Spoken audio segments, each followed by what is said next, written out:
I distinctly remember asking a speaker manufacturer back in the day why they make their speakers using multiple smaller bass drivers and not one large bass driver, like what's used in the Revival Audio Atalante 7 Evo speakers that I'm reviewing in this video. And of course, they're behind me. And I clearly remember them telling me they use multiple smaller drivers to control the bass better.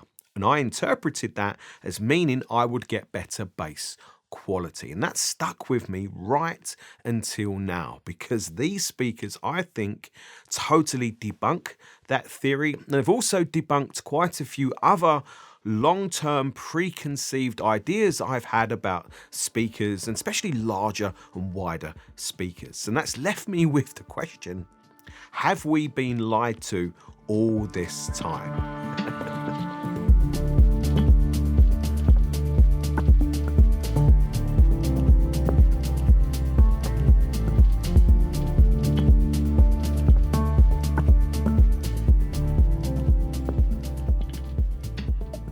Controversial intro out of the way, which is based on the truth, but definitely dramatized for effect. Let's get into the meat and bones of this review for the Revival Audio Atalante 7 Evo speakers. That's a real mouthful.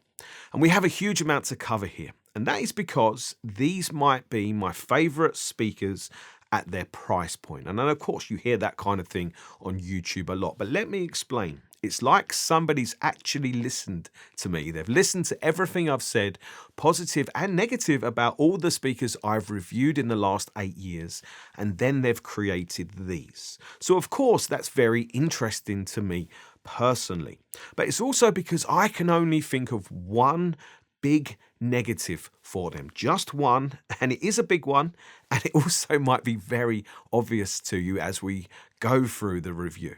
And if you're new to Revival Audio, Atalante is their flagship speaker range, with the 7 being a new addition to the range, with the Evo moniker identifying their latest and greatest version of an Atalante speaker. So it's their current best speaker. And for those familiar with what Revival have been doing, they will see a lot that is familiar with the form factor, with one huge exception. The 7 Evo are a front ported speaker. And that's interesting to me because I've always found front ported speakers and down ported speakers too to work better in this room than rear ported speakers. And I couldn't tell you why. That's just something I've experienced. And it is some ports, isn't it? It's pretty substantial. It looks like it could easily swallow a small child, or definitely swallow your cats. The 7 Evo is a physically large speaker, and it's very wide compared to many other modern designed hi-fi speakers. So to give you a better size context, especially in terms of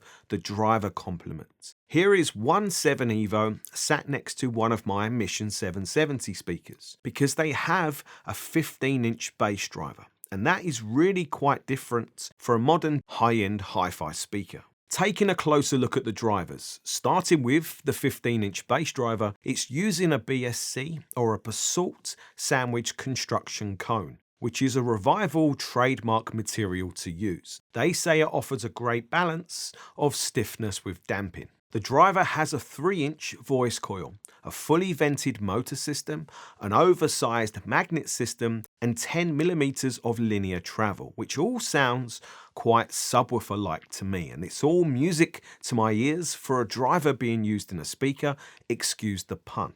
I am also a big fan of a soft dome mid-range driver. I don't know why, I just am. And it uses an Evo improved version of Revival's 3-inch soft dome mid-range driver that has their improved version of their patented Arid Plus technology, absorbing 96+% of the rear sound wave into an aluminium chamber that reduces resonances, improves calling. The driver has a double suspension with a near-medium magnet system and other improvements too. So this is all cool to know. The 1-inch soft dome treble unit also gets an Evo series makeover, with a custom coating being applied to the Teteron material dome, with again an improved version of their Arid Plus rear chamber technology that is now aluminium, with a pure aluminium voice coil and other improvements further still. All the details for the Evo improvements are listed on the Revival website, and it's definitely worth checking them out if you'd like to know more.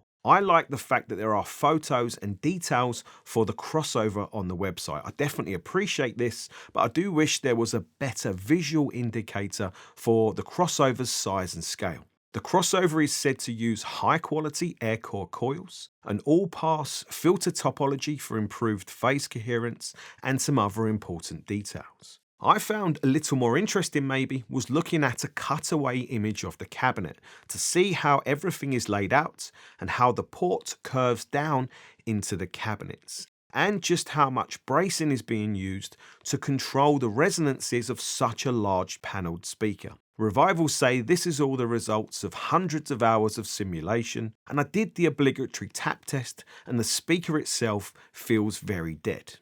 But there was a little ringing in the stands, which is really interesting, and it's an interesting speaker regards to the stands because it's designed, the Evo 7 Evo is designed to always live on the stands. It even comes shipped to you sat on the stands in two giant 80+ kilogram boxes. So that's interesting that this is a speaker, you never remove them from the stands. They always live on them, and that is very different. I've never seen that before.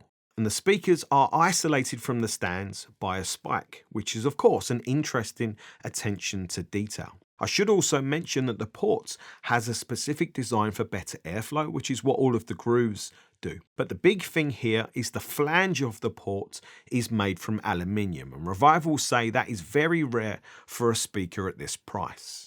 I remember being at the Bowers & Wilkins factory recently when they launched the 801 Signature Edition, and Bowers made a big deal about the fact that some of the ports for that speaker was made from aluminium, and they cost about 50 grand, just to create some kind of context for the use of aluminium in the ports. For some other important specs, these are a 6 ohm speaker with a minimum impedance of 4.4 ohms and a 90 dB sensitivity. So they are fairly easy speakers to drive, and I tested that.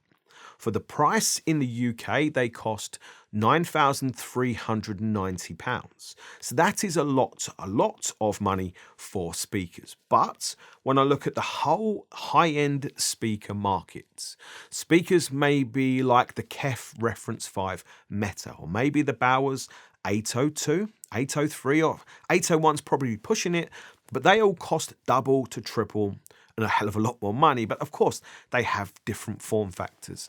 Trying to think of a speaker with this type of form factor, I thought about maybe the ATC SCM 100s, but they cost double.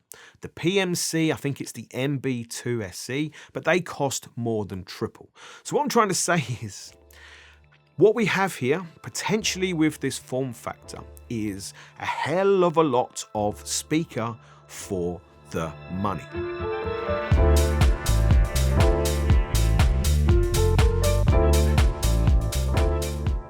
When I first unboxed the 7 Evo, I will admit I thought they seemed huge. I actually thought they seemed ridiculously big for this small size of listening room. But what's happened to me is that through having them here for, I think it's been about 6 weeks or so, I would equate what's happened to me as being very similar to when you upgrade your TV. And I bet most people have gone from maybe a 50 or a 55-inch TV to a 65-inch TV. At first it seems massive, doesn't it? But that only lasts for about 5 minutes, and then it just seems normal when you wished you'd bought the bigger one.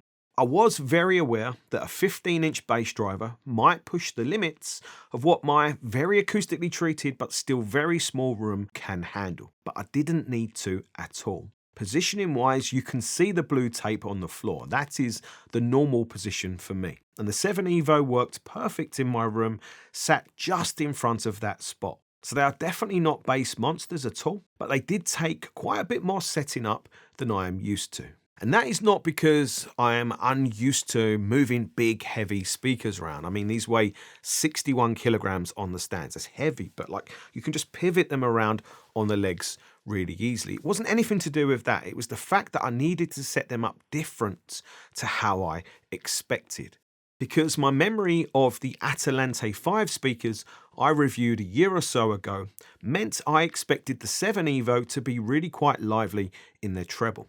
So I set them up initially facing straight forwards, like straight down the room, and they did not sound good like that at all. They actually sounded like a badly integrated subwoofer and speaker setup where you have like a disjointed mid-highs from the bass. And I knew that wasn't correct. I knew that wouldn't be correct for them. So I spent a lot of time, more than a day, messing around, just tweaking their position in the room. And I actually found they sounded best with quite a reasonable amount of towing, which makes me think they've got quite a strong directivity as a speaker, which can be a very good thing. And what I noticed was, as I towed them in, the mid bass, like the upper bass, like this part of the soundstage, like the middle, really filled in. And that is probably one of the best strengths of a speaker like this. So this is definitely something to pay attention to if you demo these speakers, or especially if you buy these speakers. Like the towing, positioning is really very important. Take your time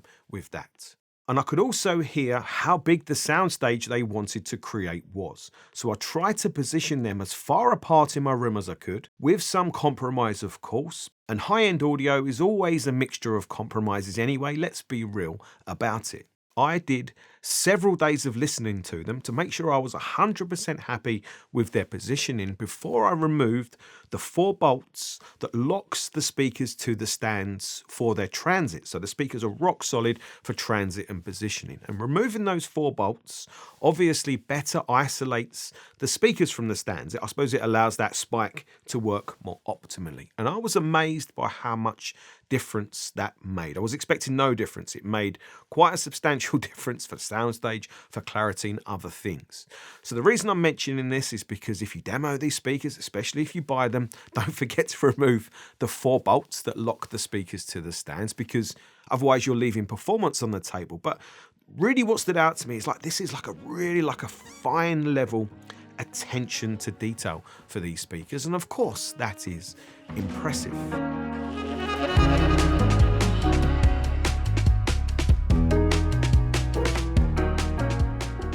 I think when you look at a speaker like the 7 Evo, you could easily be forgiven for assuming they would sound maybe like a Cerwin-Vega speaker, huge in the bass, really thick and heavy and slow type of speaker. But that is not what they are at all. They're like the opposite of that. They're very fast, they're very clear, they're very, very clean sounding speakers. Yes, they do deliver a big bass, and yes, they can give you a big scale of sound very easily and very effortlessly. These are the things I really like about them, but they're also very precise. They image fantastically well. That's probably the biggest surprise I've had with them. But what I really like about them is the balance. It's the balance of quality also with fun, or maybe just the overall music enjoyment. That balance of the two, I think, is exceptionally good.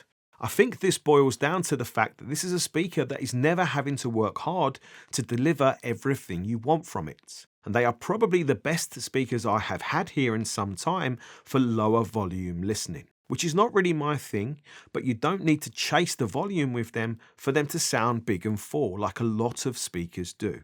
So a bigger speaker like this is actually making a lot of sense to me now for low volume listening, which is kind of like the opposite of what you expect. But I'm a loud listener, so crank that volume up.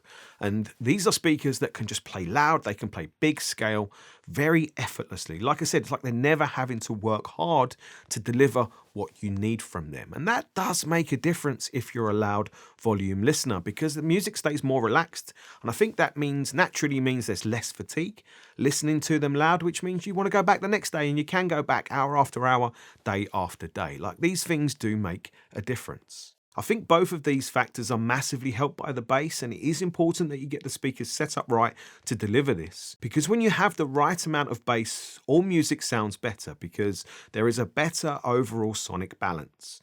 And you need more bass than you think, and sorry to repeat this for the 1000th time if you're a regular to the channel. My first positive bass impression listening to the 7 Evos was listening to I actually can't remember what it was, which was really annoying, some electronic track. And I was just listening through, like a random selection of music. And in one particular track, I started to feel the bass almost turn my stomach over. And I've never had that before from any hi-fi speaker. I could just feel it in my stomach. And that was interesting because it's not the same as like a chest pounding bass. It's not that. I could just feel it. But I could feel the bass, but interestingly, I couldn't sense it so much with my ears. It wasn't like there was loads of bass in the room that was smothering my ears and like masking other things. I could just feel it in my body. And that is a great sign, I think, of very clean bass delivery and a lot of it. There's a lot of it, you can sense it, you can feel it, but you're not actually like aware of it in your ears. And that is different to a lot of other speakers that can deliver a lot of bass, but not quite in the same way. Because I've had loads of speakers in this room that deliver lots of bass, and one standout one was the SVS Evolution Titan. Now, I would say probably delivered audibly more bass in this room than the Atalante have been. However, it's not delivered in the same way. But I love the SVS for their bass. However, I was always very aware of it. It was very forceful in its nature, and I did really like that a lot with modern music. I think the larger driver in the 7 Evo means the bass is always more effortless. So it's cleaner and it's smoother, and you're just less aware of it, but you know that it's there. And that sounds better to me for bass quality, especially in the upper bass regions, which I think can make music sound more interesting, more authentic maybe, or just more fun. And what is wrong with that? And with one hi-fi system I used for testing, the bass from the 7 Evo was crazy fast and articulate. With another hi-fi system using a tube integrated amplifier, the bass was slightly bloomier, but still always really pleasing and always full scale, showing you do get out what you put in with these speakers, and that is important to note, but they maintain their nice full balance of sound even with different amplifiers. And right at the end of the review, I tested them with the Eversolo A10 Dual F10 system, and I played a track that features a pipe organ in a church. And this is such a cliche, I feel almost embarrassed mentioning it, but I really love this test CD overall. It's a good listen, and I use it to test gear all the time, so I know the tracks very well. And the track I'm talking about, I cannot pronounce its name. So that has like a church organ or a pipe organ that plays back left behind the speakers. And the power and the presence and the fullness of that pipe organ, I've never heard any speaker get even remotely close to it. Speaker on its own, not even remotely close to how it sounded through these 7 Evos. It was incredible, like bang, the power of that instrument, or the size and scale of it was way too big for this size of room, sadly, but I could hear like the potential in it. It was like impressive, like it was very, very impressive to hear a track you've heard, I don't know, 100 times before sound like this. So what about the treble? And this was interesting because when I came to script this review, I realized the treble was the thing I had been paying the least attention to, which maybe means there was enough of it, but it wasn't too much that it was grabbing my attention, especially for any negative reason. But you could also argue that maybe it wasn't grabbing my attention for any standout positive reason too. But to me, it means there had to be a lot of detail in the treble, otherwise I would have noticed and missed it. It also means the treble had to be clean and smooth and clear, otherwise it would have been grating on me and I would have noticed it. And it also means the treble had to create the sense of height and size and scale of a soundstage, otherwise I would have missed it. So maybe Revival have just balanced the treble absolutely perfectly with these speakers, so it's there, it's doing its thing, but it's never kind of drawing your attention. So maybe that is perfect, or maybe it's just ever so slightly on the play it safe side, something to maybe pay attention if you like a more attacking treble, or if your ears are maybe just a little bit softer through, your work or age or any of those important things. No shade intended. And I think a lot of people would call it a nicely balanced treble for a wide selection of music and different hi-fi systems. I think you could get away with gear that is a little brighter with these speakers, but do watch out, they are very transparent sounding, so a lack of quality in the system and you are going to hear it.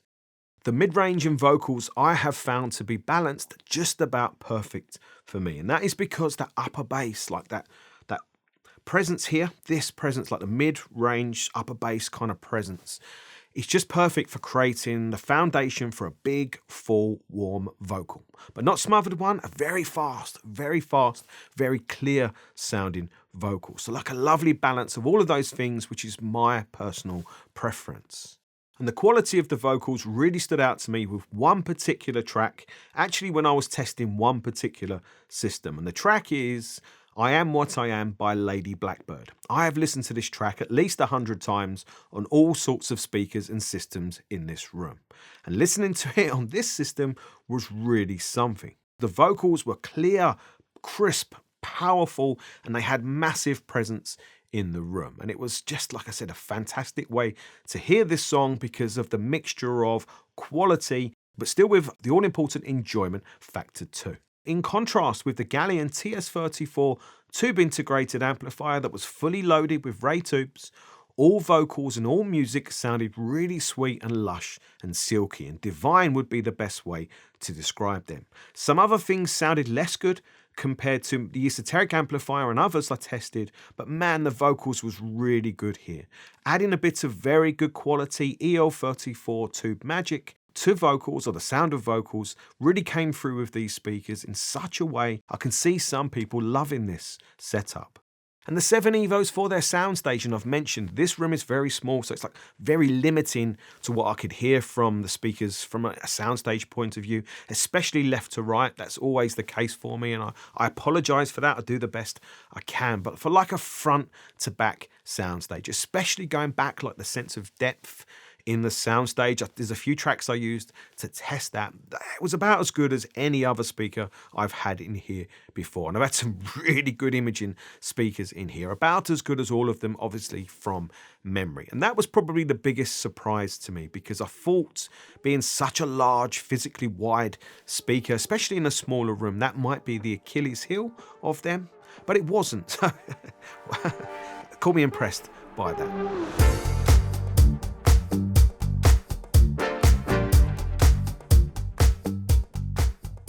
Comparing any of the other speakers I have here at the moment with the 7 Evo felt very unfair. I couldn't compare them to the Mission 770. That would be totally unfair. And even comparing them to the Audio Solutions Figaro M2 that have around the same kind of retail price, even that to me felt unfair, because like the size difference, the intended user of these speakers, I think is totally different. Because the Figaros are better suited to a smaller room where you need to place the speakers closer to the front wall, or maybe you want to use them away from the wall but with subwoofers. Both of those setups work great. The Atalante are more of an all-in speaker that's designed for larger spaces, of course, so I had to factor this difference into my assessment. The Figaro are obviously a livelier, a snappier, a faster overall sounding speaker in a way, and that is because they have a crisper top end, but they also sound a little grittier at the same time. The Figaro's vocals come across really clear and with a really nice tonality in the main, so you could argue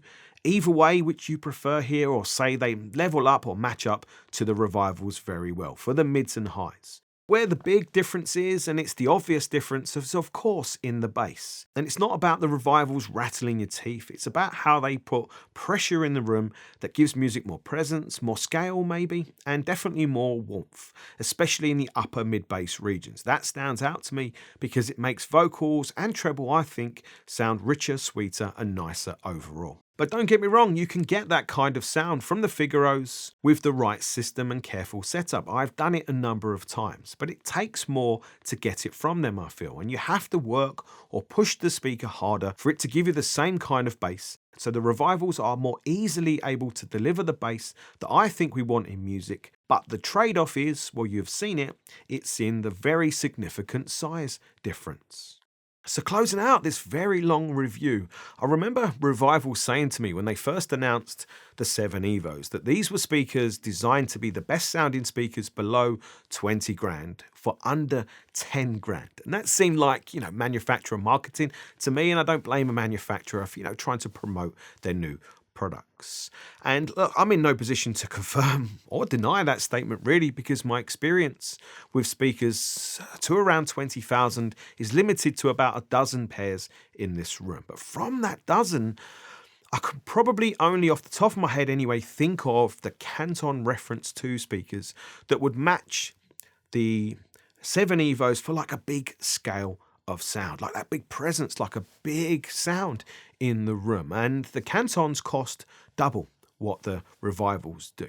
But I do need to offset that comment like that with a caveat that, look, of course, not everybody wants a big speaker like this and this really big kind of sound in their room. Of course they don't. Like, this is not appropriate for everybody and every room. But in saying that, as I explained in the intro, I have always thought that big speakers with big drivers wouldn't work for me because I have a small room.